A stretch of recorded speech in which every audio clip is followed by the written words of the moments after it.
재림에 대해서 말씀을 드립니다. 한 2주 정도 더 말씀을 드려야 됩니다. 오늘은 이런 이야기를 한번 해봅니다. 친한 친구와 아니면 동네에서 잘 아는 사람, 안면이 있는 사람하고 아니면 특별한 이유가 있어서 알게 된 사람하고 점심때가 되어 식당에 갔습니다. 그 사람이 뭐라 그러냐면, 야, 오늘 내가 밥 사줄 테니까 나랑 같이 밥 먹으러 가자. 그래 제안을 받고 갔습니다. 오늘 설교는 경건한 삶, 예수님이 다시 오실 때 우리는 어떤 믿음의 삶을 가지고 있어야 되는가를 말씀을 드리는 겁니다. 둘이서 식당에 가서 밥을 맛있게 먹고, 이제 이 친구가, 밥을 사겠다는 친구가 지갑을 꺼내갖고 봤는데 돈이 하나도 없어요. 요즘은 여러분, 우리 문화가 다양하고 또 이렇게 좋은 문화라서 돈 현찰이 없으면 카드로 이렇게 결제해도 되잖아요. 그죠? 네. 그런데 이제 카드 문화가 없던 시절의 이야기입니다. 그래서 보니까 마침 돈이 없습니다. 그랬더니 앞에 있는 같이 먹은 친구가 뭐라 그러냐면, 돈 안 갖고 왔니? 그래서 어떻게 난 돈이 있는 줄 알았는데 지갑에 돈이 없구나. 그래서 그 친구가 대신 음식값을 지불해 줬습니다. 그러면서 이 식당에 둘이 나오면서 이 밥 먹으러 가자는 친구가 뭐라면 이제 얘기를 합니다. 사실은 내가 돈이 있는 줄 알았는데 보니까 없었다. 내가 사준다 그러고 밥 먹으러 가자 그랬는데 내가 돈을 안 내는 거는, 음식값을 안 내는 것은 정말 미안하게 됐다. 그렇게 사과를 하고 그 친구에게 너가 돈이 없었으면 우리가 어떻게 했을까? 정말 난감한, 너도 돈 없고 나도 돈 없으면 식당 주인한테 정말 민망한 일이 벌어질 뻔했구나 라는 그러한 위기 상황 속에서 그의 위기를 같이 보듬어주고 음식값을 대신 내준 친구에게 고맙다, 잘 먹었다라고 답례를 표합니다. 우리가 성경 읽을 때 재림 있어요, 없어요? 분명히 있습니다. 우리 성결교회 사중 복음 중에 마지막이 재림의 복음이다. 이는 성서적이고 성경의 분명한 약속, 그리고 재림과 더불어서 천국을 소개한 것이 바로, 하나님 나라를 소개한 것이 바로 요한계시록입니다. 부활하신 예수님께서 하늘을 승천하시면서 사람들에게 분명히 말씀하셨어요. 사도행전 1장에 그렇게 말씀하시면서 다시 오마라고 말씀했는데, 이 사람은 음식을 먹으러 가자고 얘기를 했지만 사실은 자기가 돈이 지갑에 있는 줄 알고 갔지만은 실질적으로 지갑을 열어봤더니 돈이 없었단 말이에요. 그래서 우연치 않게 음식을 어떻게 해요? 얻어먹게 생겼습니다. 그러니까 이 친구가 그 돈을 낸 친구에게 정말 누를 끼친 거잖아요. 자기가 낸다 그랬는데, 정말 내고 싶었는데 거짓 없이 자기가 낼 건데 마침 돈이 딱 떨어져서 못 내게 된 거죠. 그러니까 대신 돈을 내준 친구에게 고맙다고 얘기하고 다음에 기회가 되면 내가 2배로 사겠다, 이렇게 약속을 합니다. 여러분, 재림과 관련돼서 가장 중요한 문제가 뭐예요? 재림에 대해서 성경은 그 시와 때를 아버지의 권한에 있다, 아버지가 하신다, 이렇게 말씀하셨고, 또 그 대답 뒤에 여러 가지 정황적인 이야기를 성경에 기록하고 있습니다. 그게 재림의 징조들입니다.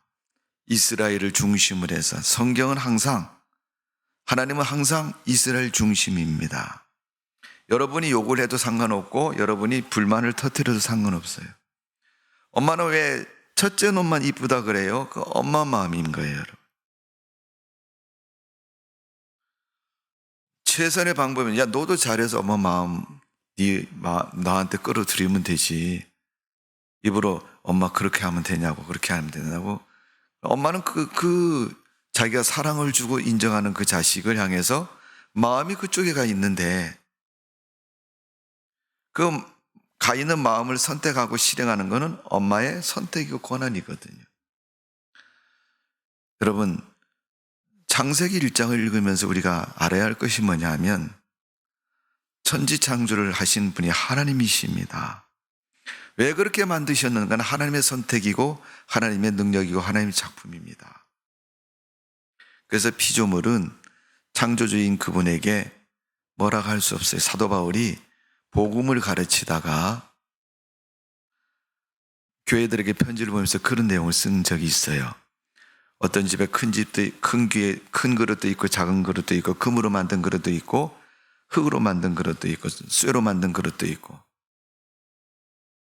그런데 어떤 그릇을 쓸 건가는 그 그릇을 쓰는 주인의 선택에 달려 있다는 거예요. 거기서 하나님의 권위를 말하고 있습니다. 그러면서 그 주인에게 선택이 돼서 쓰이려면 어떤 그릇이 되어야 된다고요? 성경은 답을 제시하고 있어요. 뭔 그릇이에요? 금으로 만든 거? 큰 그릇? 네. 사람이 상대적인 그런 생각이 좀 있대요. 최고가 작은 사람은 최고 큰 걸 좋아하신대. 가구도 큰 거, 냉장고도 큰 거, 텔레비도 큰 거. 네. 뭐 그런 반사적이 있지만은 성경은 뭐라고 얘기하고 있냐면 그 주인이 쓰는 그릇, 하나님께서 이 세상에 쓰는 존재는 어떤 사람이 깨끗한 그릇이라고 얘기했어요. 깨끗한 그릇이 되면 그 주인이 보고 선택해서 내가 이것을 갖다 간장 담든 김치를 담든 밥을 담든 쓰신다는. 질그릇이라고 야 너는 값어치 없는 그릇이야 이렇게 말할 자격이 없다. 그릇끼리는 그렇게 말할 자격이 없다는 거예요. 근데 실질적으로 우리가 교회 안에서 보면 성도끼리 그러잖아요. 여러분. 시기와 질투가 많아서 너는 제대로 하지. 너는 집사밖에 안 되잖아. 너 교회 나온 지 몇 년 됐어. 내가 이 교회 건축할 때 헌금 얼마 한지 아냐? 그래서 피땀 흘려 세운 교회인데 너는 지금 나온 주인 행세하려고 그러냐? 이거 여러분 말이 안 되는 소리입니다. 왜 그릇이 그릇 보고 자기는 금그릇이라고 해서 내가 더 가치 있는 그릇이라고 말할 수 있습니까? 그럴 자격이 없다고 얘기합니다. 그렇게 말한다 해도 주인은 그 말에 그 그릇을 선택하지 않습니다. 당신의 권한 안에서 그릇을 선택하고 쓰시는데 성경에서 주인이 쓰시는 그릇의 기준을 깨끗한 그릇이라고 성경은 표현하고 있어요. 사도 바울이. 여러분 교회 시대를 살고 있는 우리는 성령의 그릇이 되려면 우리 마음에 성령을 담아야 됩니다. 그래야 이제 그 성령 담은 성도가 하나님 앞에 쓰임받을 수 있는 성도가 됩니다. 성령이 너에게 임하시면 사도행전 1장 8절에 뭐예요? 너희가 권능을 받고, 그 권능이라는 힘, 다이너마이트라는 그러한 성령의 가시적인 제2적인 표현처럼 성령은 하나님의 능력이라고 말하고 있습니다. 근데 그 성령의 능력은 하나님의 능력인데 하나님은 능력이 그들에게 성령 받은 자에게 주신다 그래서 능력을 받고 그랬어요. 그러니까 성령 받은 사람은 하나님의 능력으로 일하는 거예요. 그러니까 우리 인간의 보잘것없고 연약한 힘보다 하나님이 훨씬 낫지. 세상도 만드신 분이 하나님이고 우리가 실질적으로 하나님 앞에 기도하다가 내 인생에 하나님의 이정표와 기적과 역사가 일어난 것을 봤다. 우리는 그걸 보면서 하나님을 믿고 인정합니다. 그것도 능력입니다. 근데 우리가 보편적으로 얘기할 때는 성령이 임하실 때 하나님의 능력을 기름 부어주신다 그러니까 그런 능력을 얘기해요. 표적과 이적, 사람이 할 수 없는 것을 일으키는 것이 물론 사람의 영역 그 이상의 신의 영역이기도 하지만은 하나님이 말하는 능력은 그런 능력이 아닙니다. 하나님의 뜻입니다. 하나님이 원하시고 이루고자 하는 뜻을 말하는 거예요. 가만두면 자기 멋대로 방향을 틀어서 가니까 하나님이 핸들을 콱 잡으시고 야 내가 틀어줄게. 얘는 겉다리 같이 하나님이 트는 대로 같이 돌아갑니다. 이렇게 우측으로 좌측으로 이렇게 돌아가는 거예요. 그러니까 하나님은 당신의 능력을 가지고 우리 인간 마음대로 네 멋대로 가라고 두시는 게 아니고 하나님이 원하는 방향으로 가기를 원하시고 그 방향으로 일하시는 분이 하나님의 능력인 것입니다. 그래서 주님과 동행하면 잘못되지도 않고 성공하는 것이고 그 인생이 복된 인생이 되는 거예요. 오늘 하나님께서 재림을 말씀하실 때 네가 지갑에 돈이 없어서 밥을 얻어먹을 형편이 되었으면 미안한 마음을 가지고 그 사람에게 고맙다고 얘기를 해야지. 그건 돈을 준비하지 못했잖아요. 그래서 그런 상황이 벌어진 거 아니에요. 돈을 준비했으면 그럴 필요도 없죠. 그런데 돈을 준비하지 못해서 피차 그 사람에게 신세를 지게 됐단 말이에요. 내가 너한테 밥을 얻어먹었으니 고맙다고 이렇게 얘기를 하는 게 정상이지 않습니까? 그래, 그 정도는 그래도 해야지 밥을 얻어먹은 사람으로서 뭐 체면을 세운다는 것보다 도리라고 저는 생각을 합니다. 그런데 기껏 잘 얻어먹고 그 사람이 돈도 내주었는데 메뉴도 이제 둘이 가서 이 밥 사주겠다는 사람은 자기가 먹고 싶은 건 자신 있게 야 나는 짬뽕이요. 짬뽕이 1,000원 더 비싸네. 그래도 난 짬뽕 먹을 거야. 짬뽕. 그래서 짬뽕을 시켰어요. 1,000원 더 비쌈에도 불구하고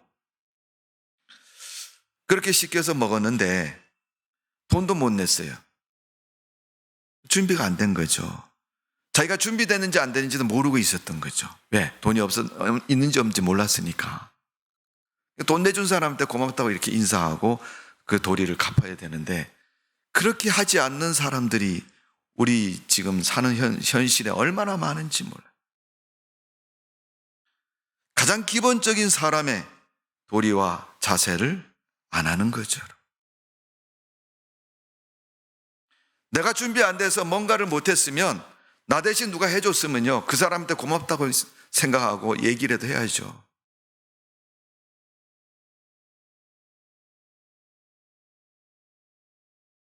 그런 얘기도 하지 않고 당연한 것처럼 여기면 여러분 그 사람은 사람이 아닌 것입니다.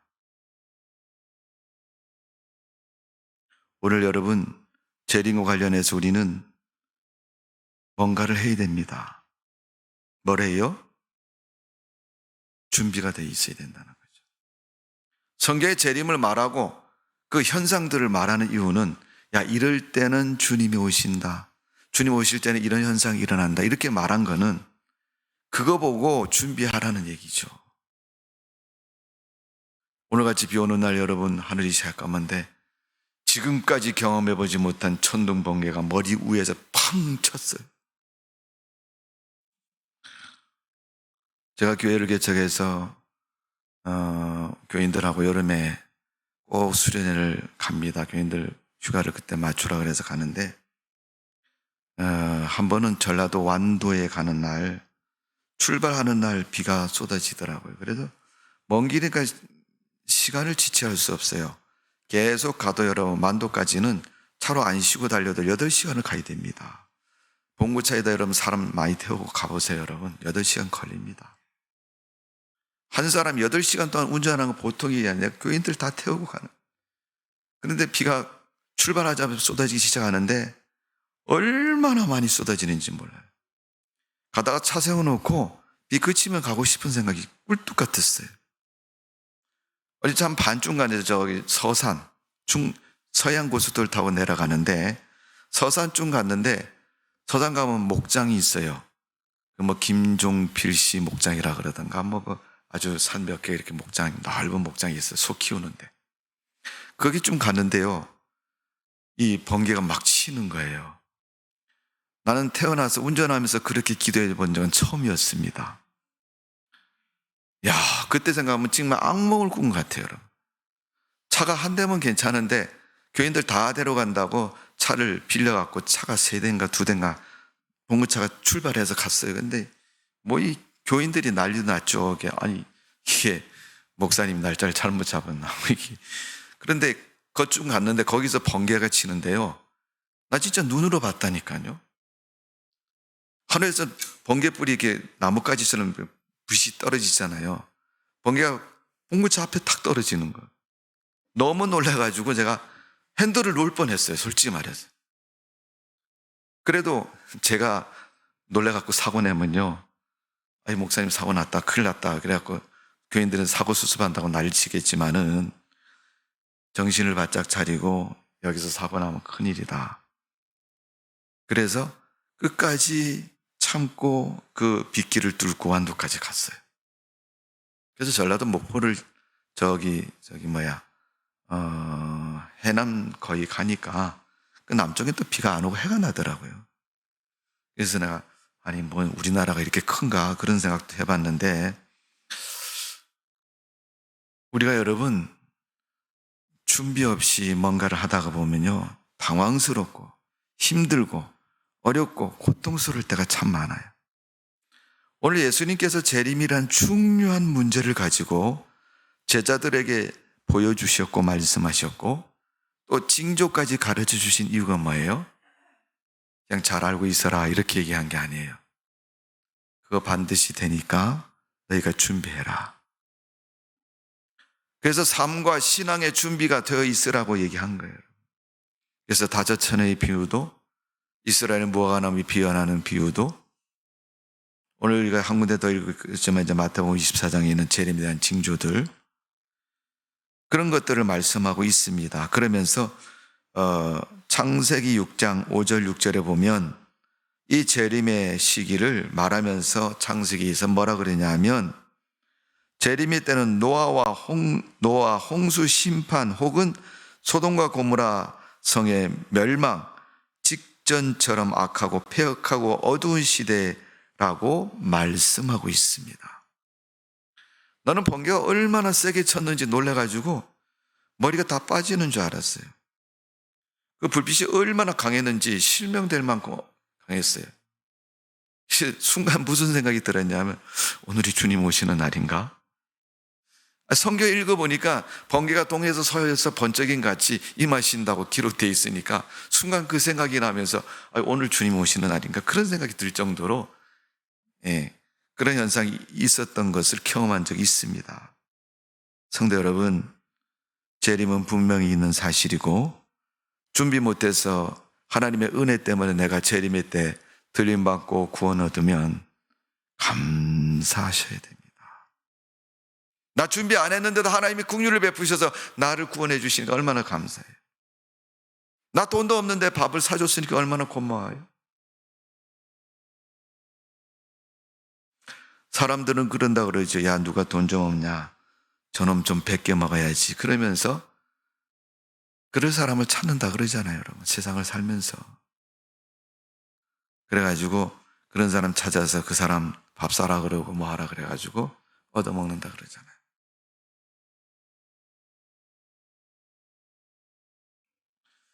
어떤 사람은 뭐 돌아가면서 밥을 사야 자기 순서가 됐는데 안 살 수는 없고 산다고 그래서 식당에 다 초대해 놓고 쫙 시키고 나서 시키는 것도 자기 마음대로 시켜요. 뭐 먹을래? 그렇게 안 하고요. 사장님, 여기 1번부터 몇 번 테이블까지 뭐뭐 하나씩 주시고요. 사람들이 먹다가 야, 이거 양이 많냐 작으냐 이런 얘기는 야, 추가 없어 너네가 먹어 이렇게 한대. 자기 사는 순서가 돼. 그러면서 또 옆에서 혼수 드는 사람이 거드는 사람이 세상을 잘 살려면 쟤처럼 살아야 돼. 이렇게 또 얘기를 한다는 거예요. 여러분, 그게 어떻게 보면 야근 수작이고 잘하는 일이라고 생각이 될지는 모르겠지만 사람다운 모습 가치가 없는 거예요. 재림을 준비한다는 건 여러분 돈을 많이 모아놓고 성경을 많이 읽어놓고 기도를 많이 해놓고 기다리라는 얘기가 아닙니다. 이단들은 꼭 이 재림을 이용해서 사람들의 겁을 줘요. 우리나라 큰 사건이 있어 다미성교회에서 옛날에 몇 년이에요, 여러분? 난리법석을 떤 적 있지 않습니까? 제가 이렇게 목회를 하면서 이단에 빠진 분들을 많이 이렇게 얘기 들어오면 그 자기 다니는 이단에 빠진 교회들의 이야기, 스토리를 이렇게 쭉 물어보면요. 뭐 집에다 부탄가스도 사놓고요. 뭐 쌀도 사다 놓고. 그런 사람 많더라고요, 보니까. 그런 준비가 아닙니다, 여러분. 신앙의 준비죠, 신앙의 준비.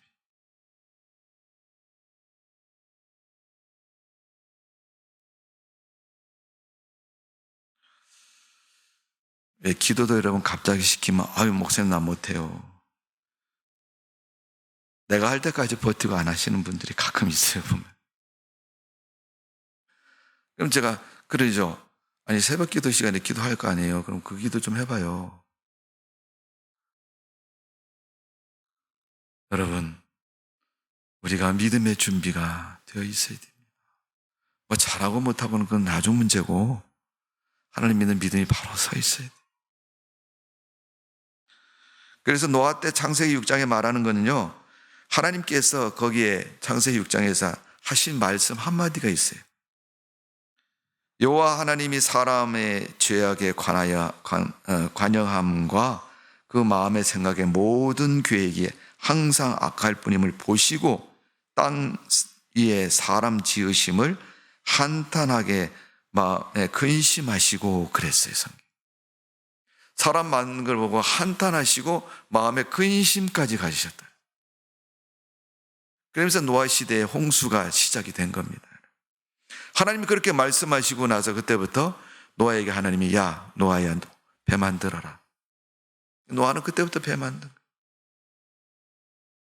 수년 동안 배를 만들고 그것도 산 꼭대기에다가 산 정상에다가 나무 많은 데다가 배 만들고 그러니까 사람들이 다 미쳤다고 그러지. 야 그거 어떻게 배 타고 다니려고 그러냐. 강은 쫙 밑에 있는데 산에서 배 만들어서 어떻게 하려고. 그러니까 어떤 사람이 또 아주 그 순발력 있게 예, 우리나라 속담에도 있잖아요. 배가 사고기 많은 배가 산으로 간다고. 그거야 그거. 그렇게 얘기하는 사람도 있는데 전혀 그거하고 상관없습니다. 하나님은 배를 만들라고 한 노아한테 지시하고 나서 정말 노아가 배를 만드는가 안 만드는가 보시려고 하는 거예요. 재림을 말씀하시고 나서 재림을 준비하는가 안 준비하는가 보는 거예요, 여러분. 보는 거예요. 노아가 배를 만드시듯이 우리가 신앙의 준비를 해가야 되는 거예요. 그 삶이 바로 뭔 삶이야? 믿음의 삶이고 오늘 말씀드리는 경건한 삶이라는 거예요. 경건한 삶. 믿음의 삶이 경건한 삶인 거예요. 경건한 삶이라고 할까요, 여러분? 폼 잡고 걸어다니는 거. 양반은 비가 와도 뛰는 게 아니에요. 그리고 그냥 옷이 다 젖어라고 철떡철떡 걸어가는 게 양반? 아니죠. 현대 문명에서 여러분 과학시대를 살면서 뛰어가는 사람은 죄송합니다. 우리 교회 옆에 있어서 장애인이라고 그래요, 여러분. 모자란 사람이라고 그래요. 비가 오면 피해서 있다 가든지 빨리 뛰어서 가서 덜 맞든지 뭐 방법을 취해죠. 신문지를 뒤집어 쓰고 가든지 우산을 사갖고 쓰고 가든지. 그 사람의 이론과 사람의 생각에 빠져서 하는 게 경건이 아닙니다. 성경에 입각해서 하나님 말씀의 기준을 두고 그 말씀대로 순종하며 살아가는 게 경건한 삶입니다. 그 첫 번째 모습을 뭐라고 보냐면 성경은 깨어있는 삶이다 그래요. 경건한 삶을 깨어있는 삶이다.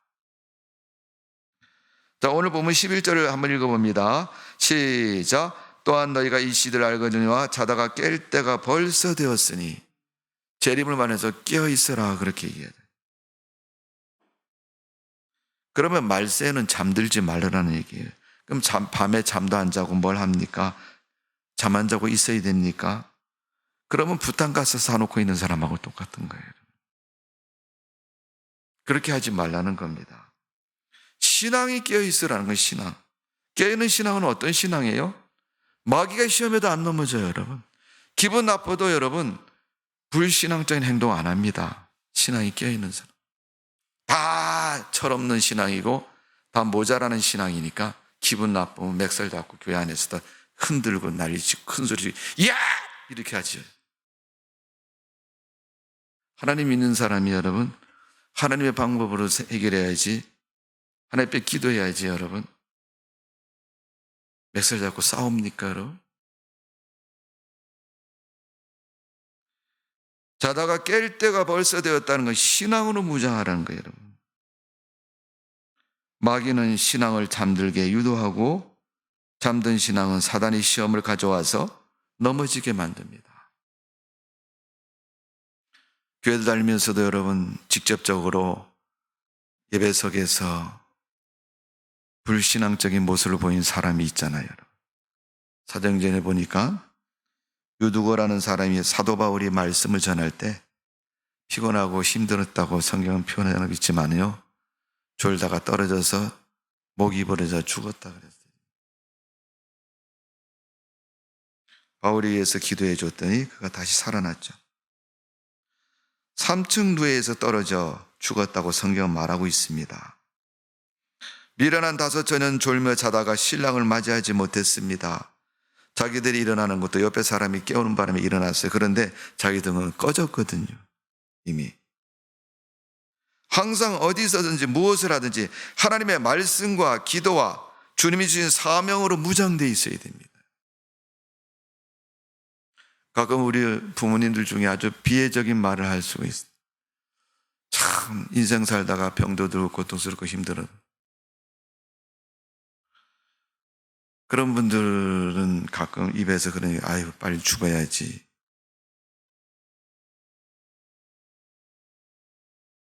근데 그런 분한테 그럼 오늘 밤에 죽으세요 그러면요 큰일 납니다. 칼 맞아요. 칼 맞아요. 그렇게 말은 하지만 그렇게 죽고 싶은 사람이 누가 있겠습니까 여러분? 고민스러운 그런 표정을 좀 왜 그러세요 그러면요 아이고 죽어야 되는데 죽지도 못했는데 왜 못 죽으세요 그러면요 우리 애가 지금 초등학교 들어갔는데 그놈 졸업하는 거라도 보고 죽어야지 어떻게 하면. 초등학교 졸업하면요 대학교 가는 거 보고 죽어야 된다 그럴 거고, 대학교 가는 거 보고 그 다음에 시집가고 장가간 거 애 낳는 거 보여 이렇게 얘기를 합니다. 여러분 사람은 인생을 사는 생명의 사명이 있어요. 내 생명이 다하는 날까지 열심히 사는 사명이 있습니다. 인생을 살아가는 사명. 중간에 포기하거나 좌절하거나 인생을 버리지 말고 하나님의 말씀에 입각해서 사명자와 같은 무장된 삶을 살아가는 성도가 되시기를 바랍니다. 노아 시대를 말할 때 여러분 그 시대가 아주 죄를 범해갖고 못쓸 놈의 세대라 이렇게 얘기한 건 아닙니다. 그거는 그런 정도의 세대는 아닌데 이 죄악의 관영에서 하나님이 지금 마음속에 너무너무 분노가 이제 일어나신 겁니다. 그래서 한탄하셨다는 표현을 사용하고 있습니다. 여러분 준비는 우리가 평소대로만 잘 살아도 주님 오시면 놀라지 않고 맞이할 준비가 되어 있는 겁니다. 아무리 빗길에 봉고차를 몰고 가다가 벼락이 차후에 떨어진다 할지라도 여러분 차 운전대 꽉 잡고 가야지 사고 안 나는 거예요. 여러분 우리가 믿음의 운전대를 붙잡고 인생을 살아가면 특별한 걸 안 해도 여러분 하나님께서 우리의 믿음을 인정해 주십니다. 그 남다른 뭔가를 하겠다고 해놓고 나서 왜 안 알아주지 않냐고 그러면서 그럴 필요 없습니다. 여러분 즉 마음에 안 걸리면 남들 하는 만큼만 하세요. 남들 하는 만큼 하는 게 자존심이 안 상하고 부족하다면 그 사람보다 조금 더 하면 되는 거. 그 사람이 나보고 잘했다고 칭찬 안 해줘도 여러분 슬퍼하거나 마음 상해할 필요 없습니다. 왜? 하나님이 다 아시니까. 정말 하나님이 상을 주시고 축복해 주시는 부분은요 박수를 안 받는 부분에 축복해 주시는. 너희가 세상에서 박수를 다 받으면 하나님 나라에 상급이 없다 그랬어요.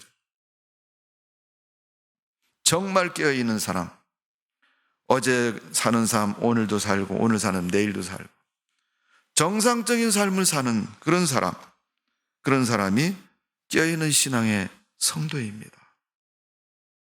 이왕이면 교회 다니는 성도답게 믿음을 가진 사람답게 신앙으로 살면 깨어있는 삶이 되는 거예요.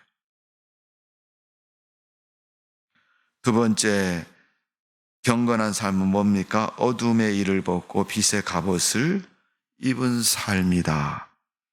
자, 오늘 12절에 보면 밤이 깊고 낮이 가까웠으니 그러므로 우리가 어둠의 일을 벗고 빛의 갑옷을 입자. 그러니까 어둠의 일은 하지 말아야 되고 하나님이 원하고 바라는 일은 열심히 하라는 거예요. 뭐 장황하게 설명할 필요 없이 그렇게 정리를 하세요. 내가 뭐 이거 하고 싶은데 하나님 원하는 거 안 하는 거 물어보고 하나님 원하지 않으면 하지 마요. 하나님 원하면 하고 하나님 기뻐하실 일이면 하고 하나님이 싫어할 일이면 하지 말고 내가 성가대를 그만둬 계속해? 교회를 계속 나오지 말어? 그러면 물어봐야지. 기도는 해보셨습니까? 하나님 무엇을 원하십니까? 거기에는 여러분 100% 답이 있어요, 여러분. 우리가 믿음을 가지고 하나님의 뜻을 아니까 하나님의 뜻에 순종하면 돼요. 하나님의 뜻에 순종하려면 어둠의 일, 내 일을 내려놔야 돼. 하나님의 일이 되는 거예요. 내 일을 안 내놓으면 내 자아 때문에 하나님의 일 천하 없어도 안 됩니다. 뭐 입으로 별 얘기를 다 해도 아니에요, 여러분. 하나님의 뜻에 순종 못합니다. 오늘 그래서 어둠의 일을 벗고 그랬어요. 새 옷을 입으려면 더러운 옷을 벗어야 되는 것처럼 빛의 갑옷을 입으라고 말씀하셨는데 그러면 어둠의 일을 벗어버려야 된다. 추우니까 끼어 입는다. 뭐 겨울이면 모를까. 주님 여름에 오신다 하면 어떻게 하겠어요? 민크 코트 이거 비싼 건데 요새 물가가 많이 올라갔고 보니까 박 여사가 입은 것보다 내게 더 좋은데 이거 어떻게 벗어? 아무리 여름이지만 땀 뻘뻘 흘리고 여러분 민크 코트 두르고 여러분 아침 운동 나와서 계속 돌아다녀 보세요, 여러분. 아마 코트가 다 욕을 할 겁니다. 땀 좀 그만 흘려라. 땀 좀 그만 흘려라. 쉰내 난다. 코트 망신 다 시킨다 그럴 거예요. 민크가 욕할 거 아니에요, 그죠? 그 비싼 옷이. 내가 품위가 있지 그러면서 욕할 거 아닙니까? 그러니까 우리가 때를 따라서 어둠의 일을 벗어야 됩니다. 성경은 어둠이라는 것은 죄악과 사단의 역사를 말하는 겁니다. 죄에 자꾸 넘어지고 마귀의 시험에 자꾸 빠지는 사람, 그거 버려야 됩니다. 거절해야 돼요. 신앙에 역행하는 일들, 불신자들이 살아가는 삶의 모습, 세상적이고 세속적인 삶의 모습들을 어떻게 해요? 버려야 됩니다. 로마서에서는 그런 일들을 방탕, 술 취함, 음란, 호색, 질투, 시기 이런 것이라고 말하고 있습니다. 네, 오늘 13절에 나와 있죠? 네, 그런 것들을 버리라는 거예요. 그리고 죄악된 생활을 벗어버리고 하나님 말씀대로 살아라는 거예요. 그러면 나타나는 현상이 있어요. 내가 하나님 말씀에 순종하면 나타나는 현상.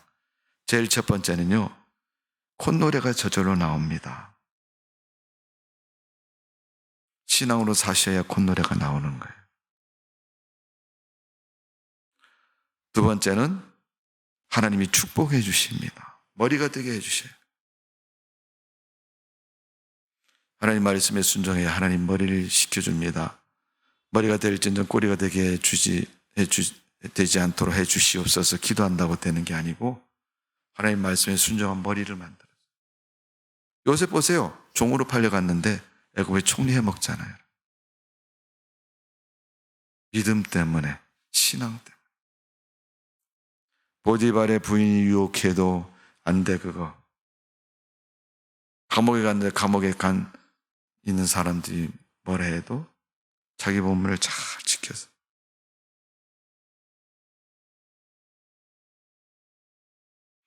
그래서 말씀대로 빛의 옷을 입고 살아가면, 하나님의 말씀대로 살아가면 하나님이 그의 생활을 경건히 여기셔서 그를 축복해 주시는 줄로 믿습니다. 세 번째는 13절의 말씀입니다. 낮에와 같이 단정히 행하고 방탕하거나 술 취하지 말며 음란과 호색과 하지 말며 다투거나 시기하지 말고 그랬어요. 낮에와 같이 단정히 행하고 그 뒤에 붙어있는 이야기 방탕부터 시작해서 끝까지는 낮이 아닌 밤의 일입니다. 밤의 일, 어둠의 일이에요. 왜 사람들이 낮에와 같이 단정해요? 여러분 낮에는 왜 그렇게 옷이 벗겨져 있으면 여러분 이렇게 오므리고 이렇게 해요? 예, 여러분 보이니까. 밤에는 잘 안 보이잖아요. 여러분. 별도 없고 달도 없고 여러분 흐려가고 우중충한 날에 여러분 잘 안 보이잖아요. 서울은 가로등이 많아서 여러분 환하게 잘 보입니다만은 가로등이 없는 저 시골에 가보세요. 여러분 안 보입니다. 전봇대를 들여봐도 안 보이고 돌에 걸려 넘어져도 안 보이고. 여러분 우리 주변에 의의 길보다 방탕의 길이 요소들이 훨씬 더 많습니다. 그렇기 때문에 성경은 그렇게 가르치고 있는 거예요. 방탕의 생활은 우리의 경건 생활을 방해할 뿐 아니라 우리를 타락시키고 멸망시키는 길입니다. 그걸 쳐다보거나 그걸 따라가면 절대 안 돼요. 우리는 성령의 능력으로 방탕한 생활을 이기고 예수님의 길, 생명의 길, 영생의 길, 사명의 길로 인생을 살아가야 됩니다. 그래서 예수님은 그런 말씀하셨어요. 길이 있는데 넓은 길과 좁은 길이 있다. 근데 사람들이 어느 길을 많이 가요? 넓은 길로 많이 가는. 야, 길이 넓으니까 많이 지나갈 수 있다 그래서 간다는 게 아니죠. 편하고 쉬운 길이라고 그렇게 명시를 하고 있어요. 넓은 길이. 쉬운 걸 찾아가는 거죠. 편한 걸 찾아가는.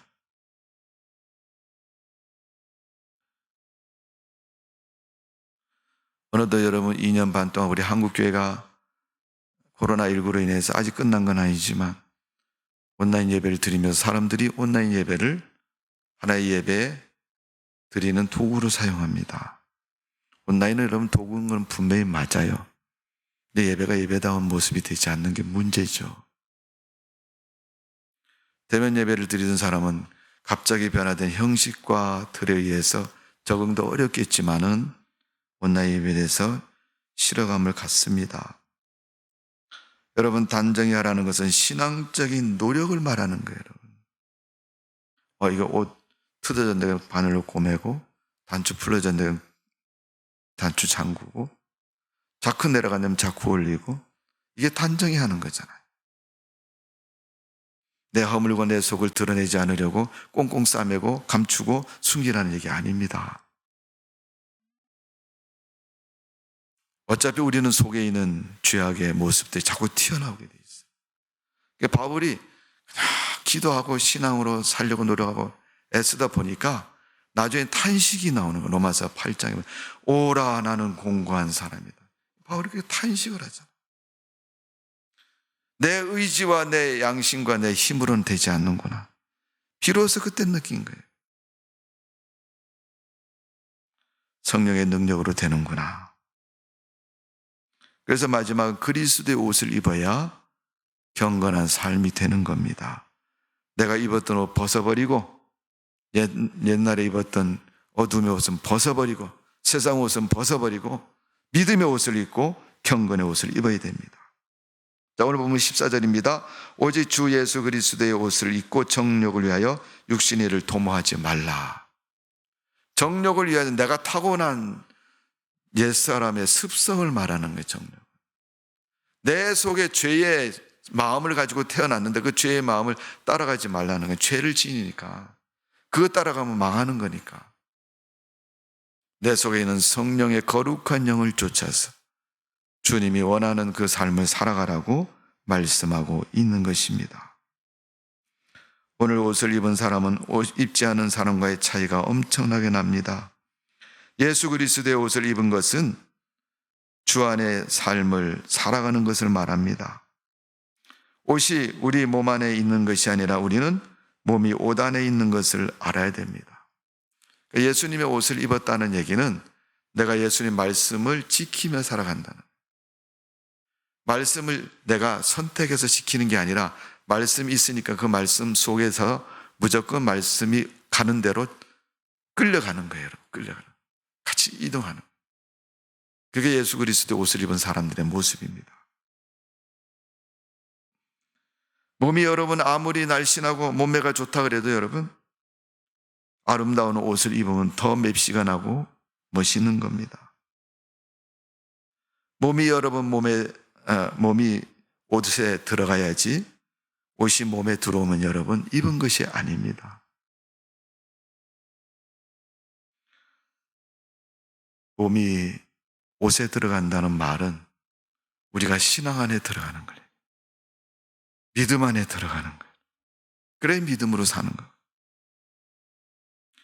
교회 안에 들어가고 신앙 안에 들어가고 하나님의 뜻 안에 들어가서 하나님이 원하는 대로 살아가는 거예요. 그렇게 하면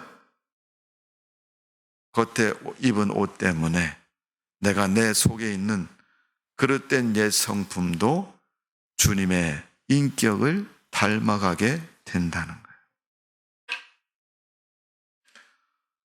여러분 사람이 큰 충격을 받아갖고요 정신을 못 차리면요 멍해지잖아요. 그걸 갖다 뭐라 그래요? 얼이 빠졌다 그렇게 얘기하잖아요. 생각이 없는 사람이 되는 거예요. 자기 주관이 없는 사람이 되는 거예요.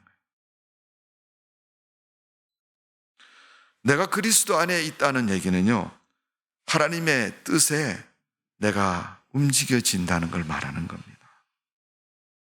이건 내 내적 변화가 이루어지는 것을 말합니다. 불신자들은 외적인 것을 보고 하나님을 알고 믿습니다. 그런데 외적인 모습이 틀려지면요 믿음의 그들의 신앙의 문은 완전히 닫혀버립니다. 그래서 우리가 예수 믿고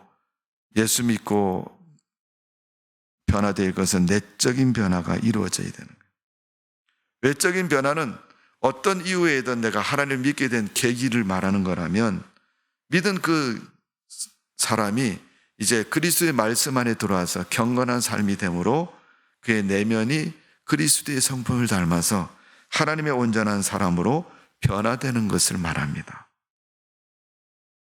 사도 바울은 고린도후서 5장 17절에 새로운 피조물이라고 얘기했어요. 왜? 이전 것을 아주 지워버리려고 새로운 피조물이라 그랬어요. 옛날 건 없어 이제 새로운 거. 이게 전부 다야. 그러면서 여기에 맞춰서 살아야 돼. 그리스도의 인격을 담는 성도, 내적인 변화가 이루어지면 그때부터 우리는 믿음에 굳건히 서서 안 믿는 사람, 믿음 약한 사람을 케어할 수가 있어요. 그를 도와줄 수가 있는 거예요. 그 전까지는 돕는다고 하면요 대부분 시험에 들게 만드는 일을 합니다. 오늘 여러분 그리스도의 옷을 입은 성도로 사십시오. 그리고 여러분의 인격이 그리스도의 인격을 닮은 성도가 되시고 그 신앙의 중심이 경건한 믿음의 사람이 되어지기를 주님의 이름으로 축복을 드립니다. 재림을 준비하는 거 이걸 준비하는 거지 뭐 부탄가스 사다 놓고 쌀 사다 놓고 준비하는 거 아닙니다. 기도하겠습니다. 아버지 하나님, 하나님의 은혜와 사랑을 진심으로 감사를 드립니다.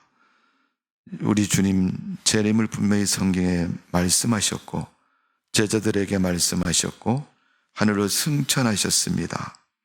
그리고 이스라엘 역사 무화과 나무 잎이 연하는 것을 비유로 해서 말씀하시고 5 처녀의 비유를 통해서 성령 충만하고 등을 준비한 성도로 살아가야 된다고 분명히 말씀하셨습니다. 오늘 우리가 살아가는 동안 준비된 성도로 살게 하여 주옵소서. 준비하는 성도 되게 하여 주옵소서.